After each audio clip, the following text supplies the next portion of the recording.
Recorded Books and One Click Digital present The Fatherless Daughter Project, Understanding Our Losses and Claiming Our Lost Lives.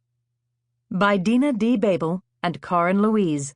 Narrated by Tara Ochs, with the authors. Introduction.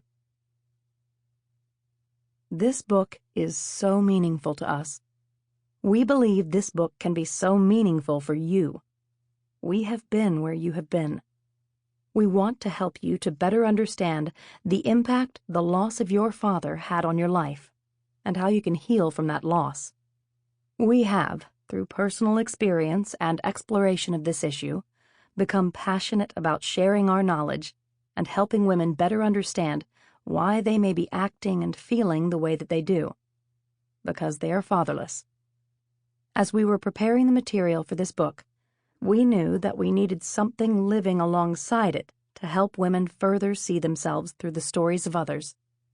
We are creating a 30-minute documentary, The Fatherless Daughter Project, that contains intimate and compelling interviews with a diverse group of fatherless daughters to showcase their resilience and how they've created success in their lives.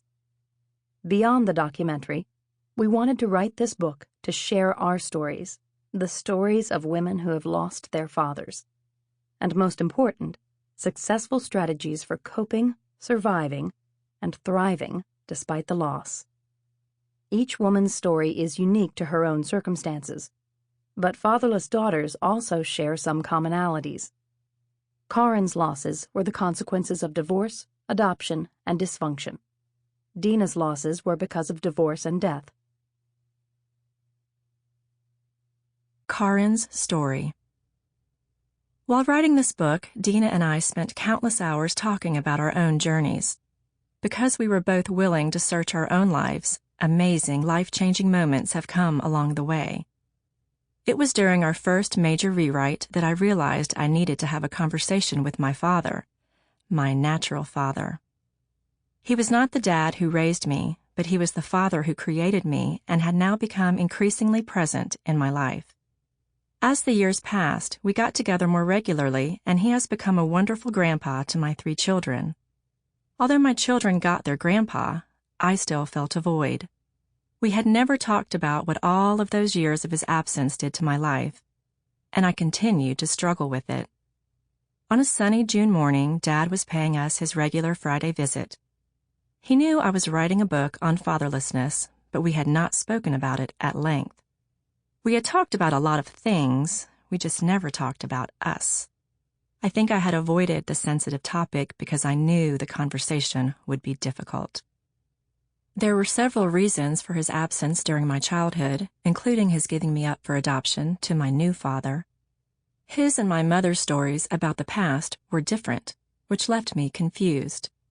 Without understanding the story, I had felt abandoned by him most of my life. Being disconnected from my adopted father 20 years later added stinging salt to the wound. Still, I didn't want my truth to run my birth father off and leave me abandoned again. Although I was waiting for the ideal moment for the conversation, I did not know that it was going to happen that morning. He caught me off guard when the children left the room to play. As the room quieted, he walked slowly around the breakfast table, putting his hand atop the curve of one of the chairs. He said something I could tell he had been waiting to say. "Karin, I was looking at your Fatherless Daughters research study online." He smirked and shook his head, pausing, his eyes fixed on the white tablecloth.